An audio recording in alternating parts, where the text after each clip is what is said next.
আসসালামু আলাইকুম রহমতুল্লাহি বারকাতুহু। হযরত মুহাম্মদ সাল্লাল্লাহু আলাইহি সাল্লামকে যখন সাহাবীরা প্রশ্ন করেন,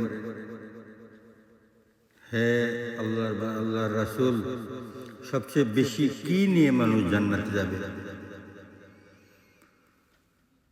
তখন আমাদের নবী করিম সাল্লাল্লাহু আলাইহি সাল্লাম উত্তর দিলেন, আচ্ছা আচ্ছা মানে ভালো আখলাক ও তাকওয়া। সবচেয়ে ভালো ইসলামে ইসলামের মধ্যে কি আছে? সবচেয়ে ভালো জিনিস, সেই জিনিসটা হচ্ছে কাউকে আঘাত বা কষ্ট না দেওয়া। আখলাক ও তাওয়াক্কা এর মানে হচ্ছে ভালো চরিত্র, কোনো খারাপ কাজ থেকে নিজেকে বিরত রাখা, নিজেকে রক্ষা করা এবং আল্লাহকে ভয় করে চলা। যে আল্লাহর আদেশ অমান্য করলে জাহান্নামে পড়তে হবে। এবং তারপর হযরত মুহাম্মদ সাল্লাল্লাহু আলাইহি ওয়াসাল্লাম আবার প্রশ্ন করা হয়েছিল, সাহাবীরা প্রশ্ন করলেন যে ইসলাম কি জিনিস? তখন হযরত মুহাম্মদ সাল্লাল্লাহু আলাইহি ওয়াসাল্লাম উত্তর দিলেন, মানুষকে খাওয়ানো এবং মিষ্টি কথা বলা।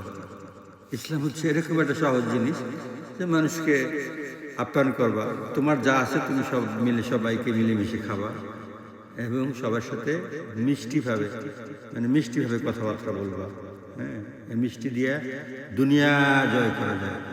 মিষ্টি কথা বলা একটা জাদুর মতো কাজ করে। তারপরে হযরত মুহাম্মদ সাল্লাল্লাহু আলাইহি সাল্লামকে সাহাবীরা আবার প্রশ্ন করলেন, আচ্ছা ঈমান কি তাহলে? ঈমান হচ্ছে এমন জিনিস যেটা হচ্ছে আল্লাহর উপর বিশ্বাস রাখা, সেটা তো আছেই। তারপর হচ্ছে সবর করা ও মাফ করা। তার মানে তুমি সবর করে থাকবা, হ্যাঁ, সব সময় আল্লাহর আদেশের অপেক্ষায়, আল্লাহর ভালো কাজের জন্য সবর করে থাকা, কষ্টের সময়, কঠিন সময়, অসুস্থতার সময় ধৈর্য ধরে থাকা, হ্যাঁ, সবর করে থাকা এবং সবাইকে মাফ করে দেওয়া। এটা হচ্ছে ঈমান।